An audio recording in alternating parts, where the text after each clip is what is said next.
Madame, Monsieur, bonsoir. La mort ne surprend jamais le sage. Il est toujours prêt à partir. C'est un illustre compatriote qui vient de nous quitter aujourd'hui. La disparition du porte-parole du khalife général des Tidjanes attriste tout un chacun d'entre nous.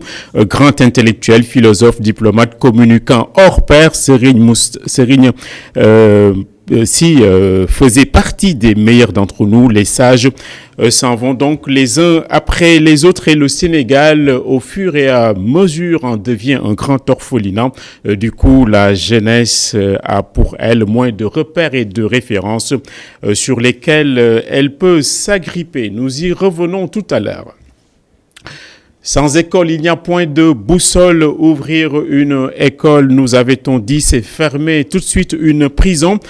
Hugo donc avait tellement raison qu'il n'est pas recevable d'aller laisser donc l'année scolaire et académique se diluer avec les effets dévastateurs du coronavirus. Le décrochage scolaire n'a pu être empêché, mais les autorités ont fait des pieds et des mains pour sauver cette même année. On va voir un peu les tenants et les aboutissants de cette rentrée de ce jeudi.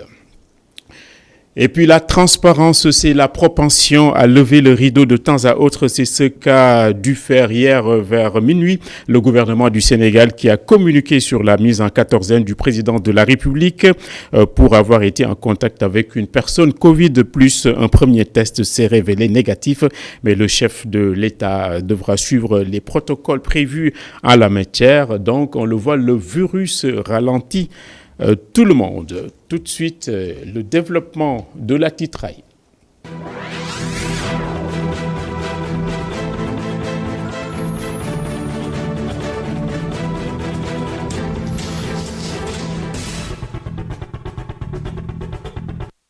lii xew ñuy wax ay virus dafa bokk ci junudam yi yooyu yëpp ay régime am lañu.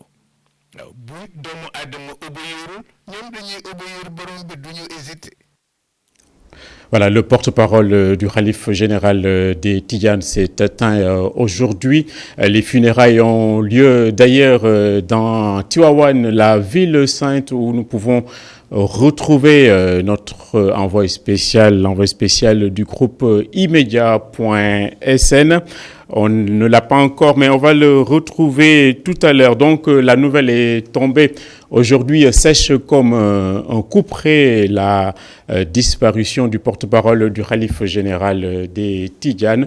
Nous nous sommes rendus aujourd'hui en son domicile ce matin pour recueillir la température. Voici quelques réactions qu'on a pu glaner ça et là-bas. Ah oui, triste journée comme vous l'indiquez.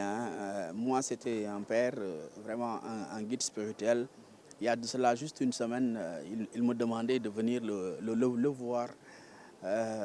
Dieu en a décidé autrement parce qu'on préparait avec mon ami et grand frère d'aller le voir. Et voilà, on se réveille ce matin avec cette triste nouvelle. Le dernier fils de notre regretté vénéré, Serigne Babacar Sy, vient de nous quitter. C'est à travers lui qu'on voyait encore les enseignements du défunt Cheikh Serigne Babacar Sy. Mais également, aujourd'hui, la famille de Tivaouane est devenue aphone parce qu'elle vient de perdre sa voix. Et une très belle voix, une voix éloquente et une personne élégante vient de nous quitter. Il nous reste juste à implorer Allah subhanahu wa ta'ala de l'accueillir dans son paradis éternel et qu'il puisse retrouver son père, regagner, n'est-ce pas, retrouver sa place auprès de ses frères. Serigne Cheikh Ahmed Tidiane Sy qui était sa référence, Serigne Abdoul Aziz Sy Al Ibn et tous les membres de la famille Sy, nous leur présentons toutes nos condoléances et également à toute la Oumma islamique parce que Serigne Pape Malick Sy symbolisait même la fraternité, symbolisait même le dialogue entre les confréries et au-delà le dialogue entre les religions. Repose en paix, très cher père.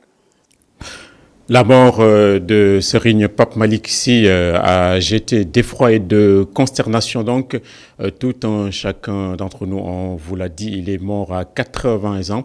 Nous allons faire mieux connaissance avec le marabout dans ce sujet que nous propose depuis Thiès, Isidore Alexandre Sen. Assalamu alaikum. Pape Malick Sy est devenu le porte-parole de la famille Sy de Tivaouane exactement le 22 septembre 2017 après le rappel à Dieu de Serigne Abdou Aziz Sy Al Amine, prédécesseur de Serigne Babacar Sy Mansour au Khalifa. Il est le fils cadet de Serigne Babacar Sy et de Sokhna Astou Kane. Sur les petits-fils de l'âge Malick Sy, il est le plus âgé après l'actuel calife. Confié par son père à son grand frère Serigne Cheikh Tidiane Sy, il a grandi presque sur les jurons d'Al Maktoum. Une bonne partie de son éducation, il le doit à Serigne Cheikh. Pape Malick Sy, c'est le raffiné, l'élégant, l'éloquent. Sa mise, toujours bien soignée, fait de lui un homme respecté. Sur Pape Malick Sy, il faut aussi retenir la belle voix et le sourire toujours aux lèvres. Mesuré dans ses propos, le porte-parole de la famille Tidiane de Tivaouane est polyglotte. Il ne rate jamais l'occasion d'appeler les Sénégalais à cultiver la paix et de privilégier le dialogue sur toutes les questions d'intérêt national. À la récente visite du chef de l'État à Tivaouane, Pape Malick Sy avait dit ceci. Toute adversité a une fin. Ceux qui veulent travailler avec le président Macky Sall, cela n'entame en rien leur crédibilité. Depuis 2 ans, il assure avec brio son rôle. Il est même appelé le grand ami du calife général des Tidjanes, Serigne Babacar Sy Mansour. On va en venir au sujet relatif à l'éducation nationale avec l'ouverture des classes d'examen. Aujourd'hui, on s'est rendu au lycée Blaise Diagne pour constater ce qu'il en est. Et il y a eu des manquements là-bas puisque l'établissement n'a pas été aseptisé. Reportage de Mam Abdougué Kassé. Au lycée Blaise Diagne, une mare de feuilles mortes, de papier et de sachets plastiques décore la cour. Aucun dispositif sanitaire n'est visible sur les lieux. Les élèves, venus très tôt pour la reprise, déplorent le constat qu'ils ont fait. L'école Blaise Diagne n'est pas désinfectée et il n'y a aucun dispositif sanitaire, ni gel, ni masque, ni température, ni rien. Donc, venir ici pour apprendre, c'est prendre beaucoup de risques. Cet élève en classe de 3e avait hâte de retrouver le chemin de l'école, mais l'état de son établissement l'ulcère profondément. Il n'y a même pas de balayage ici. Il n'y a pas de désinfection. Il n'y a pas de dispositif pour le lavage des mains. On n'a pas pris de bons dispositifs ici. De bons dispositifs pour qu'on puisse redémarrer sans beaucoup de risques. Contrairement au CEM Blaise Diagne, le lycée John Fitzgerald Kennedy offre un décor autre. Ici, aucun dispositif n'est négligé. En plus de l'application stricte des mesures barrières, les jeunes filles sont soumises à la prise de température par thermoflash. Et cette fois-ci, il n'y a pas eu de fausse alerte. Ce 25 juin, les classes d'examen ont repris parfaitement et le ministre en charge de l'éducation est allé voir ce qu'il en est. Il est satisfait et voit d'ailleurs midi à sa porte. On écoute Mamadou Talla, interrogé également par Mam Abdougué Kassé. Donc c'est dire qu'à mi-journée, par rapport aux informations que nous avons au niveau national, nous savons que ça se passe très bien. Et donc très satisfait en tout cas de ce que nous avons vu, que ce soit à Dakar ou dans les régions, c'est l'engouement. Les élèves avaient envie de revenir, les parents ont aussi accompagné, les élèves sont là, surtout les enseignants également, partout dans le Sénégal se sont mobilisés pour dire que l'école sénégalaise mérite en tout cas qu'on continue dans cette dynamique et que nos élèves, nos enfants puissent passer leur examen, que ce soit le CFE, l'entrée en 6e, le BFM et le baccalauréat. Donc nous repartons d'ici vraiment très satisfaits et nous avons trouvé également que le protocole sanitaire est respecté. Partout où on est passé, il y avait le thermoflash, il y avait le savon, il y avait tout ce qu'il fallait et la distanciation physique au niveau des écoles aussi est respectée. L'école a donc tout à fait repris et beaucoup de familles à Dakar ainsi qu'à l'intérieur du pays avaient beaucoup d'appréhension quant à cette reprise. Nous sommes allés aujourd'hui dans la périphérie dakaroise, notamment aux Parcelles Assainies, pour relever les appréhensions de certaines familles. Reportage. Parcelles Assainies, unité 19. Nous sommes chez la famille Badian. 7 heures. La petite Nogaï en classe de CM2 est déjà prête à rejoindre son école.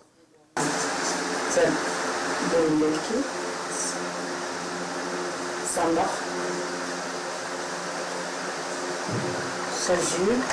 À quelques minutes de marche, la petite Nogaï franchit le portail de son école, mais pas sans respecter les mesures barrières.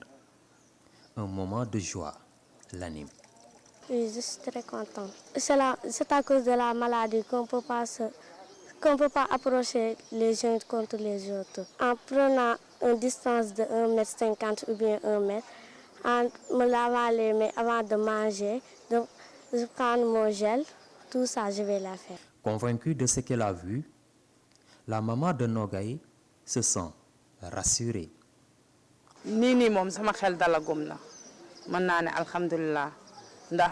Actuellement, je me sens rassurée. Toutes les mesures barrières sont respectées dans cette école. Cependant, nous, les parents d'élèves, nous devons accompagner les autorités en veillant sur nos enfants.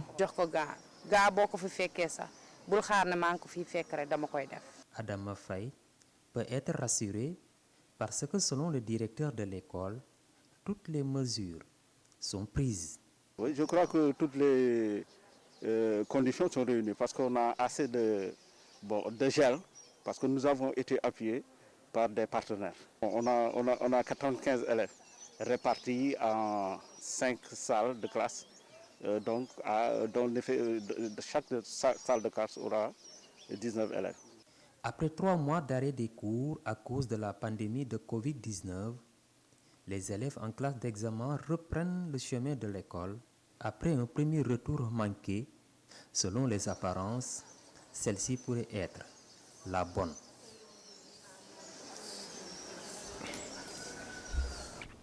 À Saint-Louis également, les classes ont tout à fait repris et tout s'est bien passé en dépit de quelques manquements relevés à Charles de Gaulle par notre correspondant permanent à Saint-Louis, Momar Alisnia. La reprise des cours est bien effective dans la capitale du Nord. Au lycée Charles de Gaulle, d'importantes mesures ont été prises pour respecter les recommandations du protocole sanitaire selon le proviseur. Je voudrais commencer quand même par rassurer les parents, parce qu'ici au niveau du Charles de Gaulle, toutes les dispositions sont prises pour permettre aux élèves et aux enseignants de travailler convenablement et en toute sécurité. Et par rapport à ça, toutes les classes étaient désinfectées et bien nettoyées par le personnel de nettoiement. Nous avons 781 candidats qui seront répartis dans 40 salles.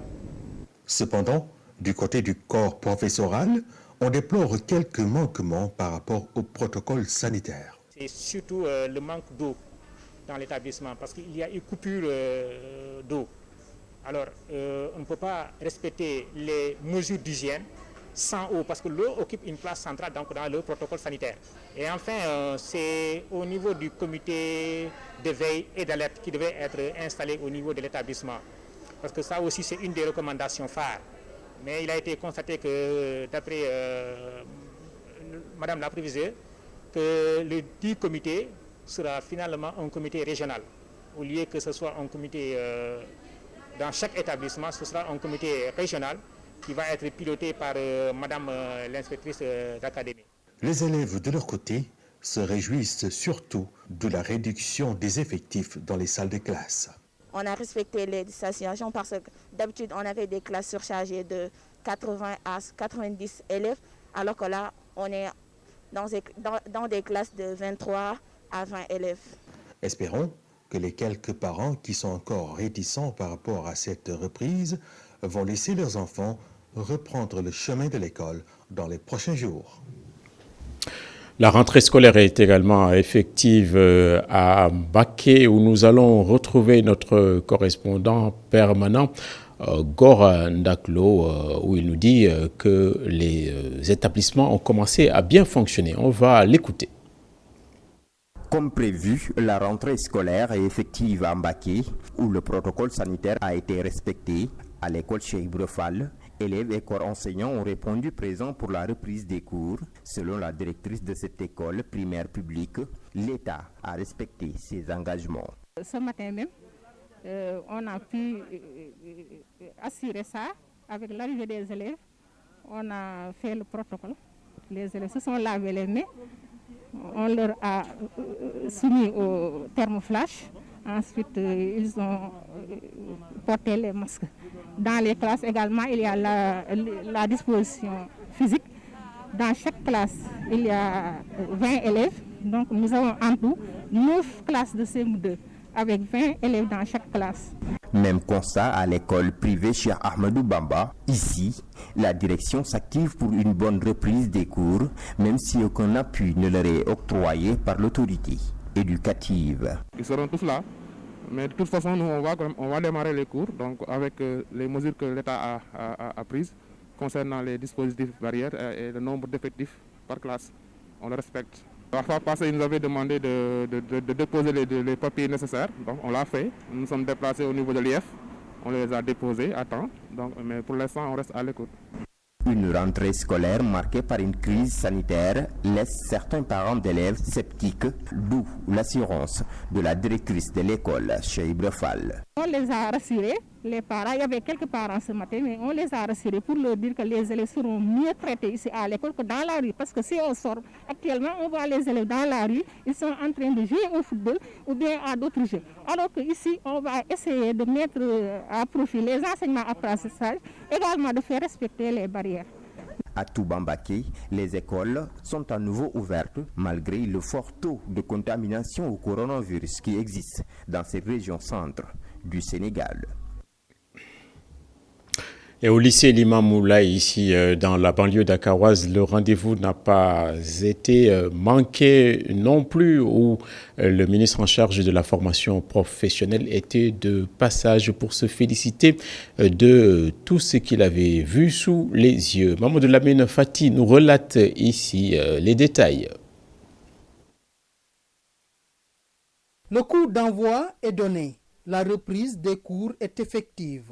Le lycée Seydina Limamoulaye accueille le ministre de la formation professionnelle, de l'emploi et de l'artisanat. Je peux donc dire à cet instant, sans risque de me tromper, que ce défi a été relevé partout où nous sommes passés. J'en ai profité pour passer un message aux élèves. D'abord pour leur dire que nous connaissons la maladie, nous ne connaissons pas encore le vaccin pour le soigner, mais nous connaissons ce que nous pouvons faire pour s'en prémunir. Et je me réjouis que les élèves très tôt ont compris cela, qu'ils ont respecté les mesures barrières, qu'ils ont respecté le protocole sanitaire, mais comme j'ai dit aussi, ils doivent être les porte-étendards de cette lutte communautaire contre la Covid-19. Aujourd'hui, ils doivent non seulement se prémunir, mais ils doivent aussi être des vecteurs pour prémunir les parents et être des acteurs actifs dans la lutte communautaire que nous sommes en train de mener par rapport à cette pandémie. La formation et l'emploi au cœur de la reprise des cours. Un défi relevé par les acteurs de l'éducation. Que si nous voulons régler la question de l'emploi des jeunes, il nous faut régler la question non seulement de l'employabilité, mais de l'entrepreneuriat.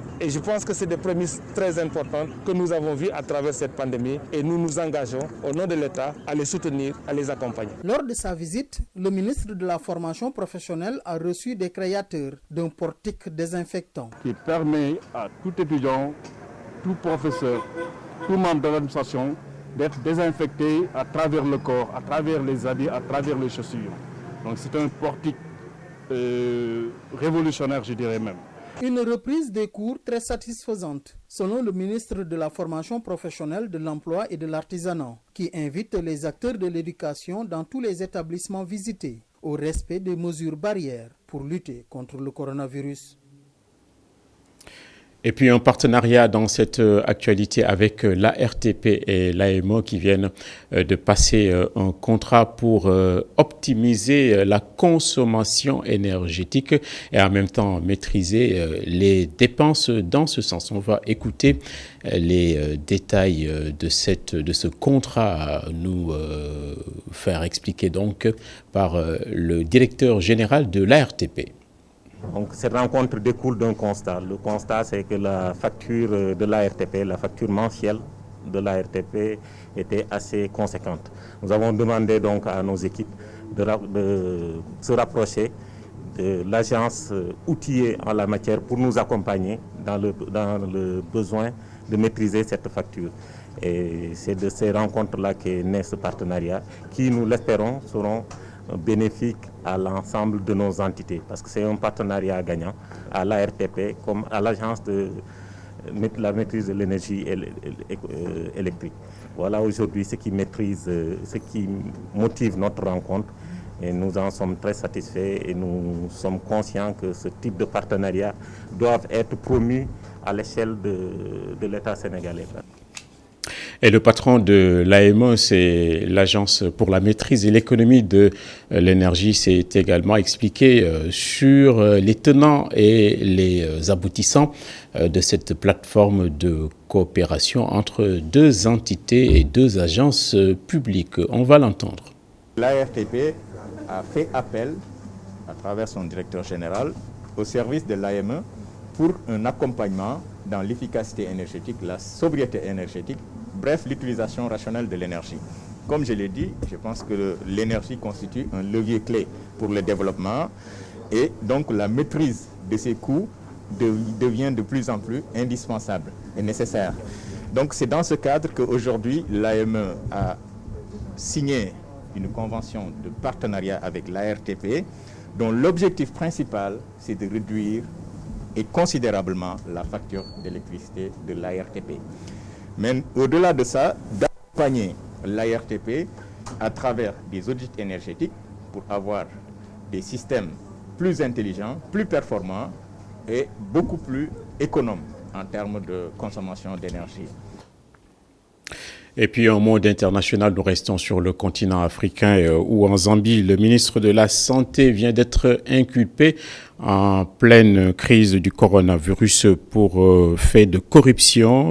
Chilufya, et c'est son nom, est inculpé pour 4 crimes économiques dont on l'a dit la corruption et l'enrichissement illicite. La traque est donc menée par là-bas par la commission de lutte contre la corruption. Le ministre âgé de 47 ans aurait donc soudainement amassé une fortune colossale. On le voit, les pays anglophones sont un peu en avance et respectent davantage les normes en termes de sanctions de mauvaise gestion.